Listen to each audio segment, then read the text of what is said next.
یہ سیلاب نظام کے چہرے سے منافقت، جھوٹ، فراڈ، پروپیگنڈے اور جال سازی کے تمام نقاب نوچ کر بہا لے گیا۔ جو اس مشکل وقت میں عوام کے ساتھ کھڑا ہونے کی بجائے سیاست کر رہا ہے، اس کا عوام سے کوئی لینا دینا نہیں۔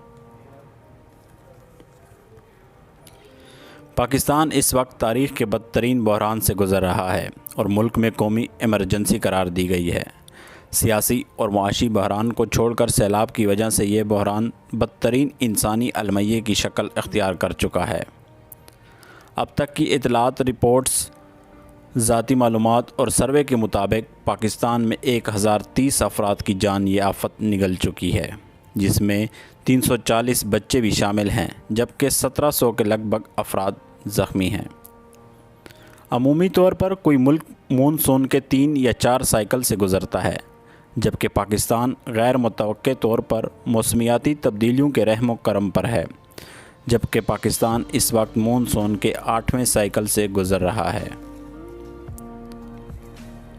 موجودہ سیلاب 2010 کے سیلاب سے زیادہ خطرناک اور تباہ کن ہے۔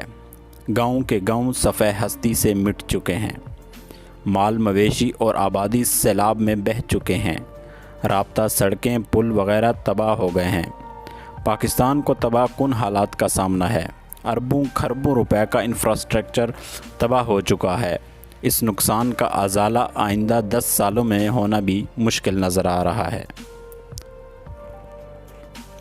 2010 کے تباہ کن سیلاب کے بعد تو یہ ہونا چاہیے تھا کہ موسمیاتی تبدیلیوں کو مد نظر رکھ کر اس صورتحال سے نمٹنے کے لیے پیشگی اقدامات کیے جاتے، ڈیم بنانے پر توجہ دی جاتی، نشیبی علاقوں اور دریاؤں کے قریب آبادی کے لیے منصوبہ بندی کی جاتی، اربن اور رورل پلاننگ کے تحت اقدامات کیے جاتے، وفاقی اور صوبائی حکومتیں اپنے متعلقہ اداروں کو پیشگی چوکنا کرنے کے لیے اقدامات کرتے۔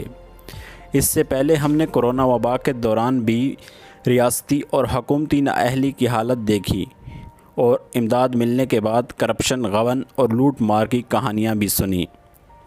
بے چارگی کی وہ انتہا ہے کہ دل اندر سے جل رہا ہے۔ بلوچ بچوں کی وہ لاشیں جو آنکھوں کے سامنے سے ہٹتی ہی نہیں، یا پھر وہ 5 بھائی جو مسلسل 5 گھنٹوں تک کسی مسیحا کا انتظار کرتے کرتے ان کو بے رحم پانی کی موجیں بہا کر لے گئی۔ سندھ کی وہ عورتیں اور بوڑھے جو اپنے مال مویشیوں کے ہمراہ سیلاب میں پھنس گئے تھے، اب بھی سندھ اور بلوچستان کے بے سر و سامان قافلے سروں پر اپنا بچہ کچا سامان لیے کسی محفوظ ٹھکانے کی تلاش میں ہیں۔ جبکہ دوسری طرف کچھ علماء کرام ان تباہیوں اور سیلابوں کو عوام کے اعمال کا نتیجہ قرار دے رہے ہیں اور توبہ کرنے کی تاکید کر رہے ہیں۔ استحصالی قوتوں اور سرمایہ داروں پر پردہ ڈالنے کے لیے عام آدمی کو یہ باور کرانا چاہتے ہیں کہ آفات انسان کے برے اعمال کا نتیجہ ہوتے ہیں اور یہ قسمت ہے، اس پر صبر کرنا چاہیے۔ کسی سے سوال کرنا یا اپنے حق کے لیے آواز اٹھانا جرم ہے۔ ڈاکٹر لال خان اپنے ایک آرٹیکل عذابوں سے گھرے سمندر میں دریاؤں کا سیلاب میں لکھتے ہیں، اس نظام میں قدرتی آفات بھی طبقاتی ہیں جو استحصال زدہ محروموں کو ہی نشانہ بناتی ہیں۔ کہا جاتا ہے کہ سیلاب یا زلزلے قہر خداوندی ہیں، لیکن یہ قہر پہلے سے عذابوں میں گھرے غریبوں پر ہی کیوں نازل ہوتا ہے؟ دنیا کا وہ کون سا گناہ، جرم اور ظلم ہے جو مراد یافتہ طبقے کے محلات میں نہیں ہوتا؟ سیلابوں یا زلزلوں میں کتنے جاگیردار سرمایہ دار مرتے ہیں۔ کوئی بھی آفت قدرتی نہیں ہوتی، نسل انسانی کی تاریخ ہی قدرتی آفات پر قابو پانے اور فطرت کو اپنے تابع کرنے سے عبارت ہے۔ سیلاب کوئی عذاب نہیں بلکہ ہمارے آبی مس مینجمنٹ کا منطقی نتیجہ ہے۔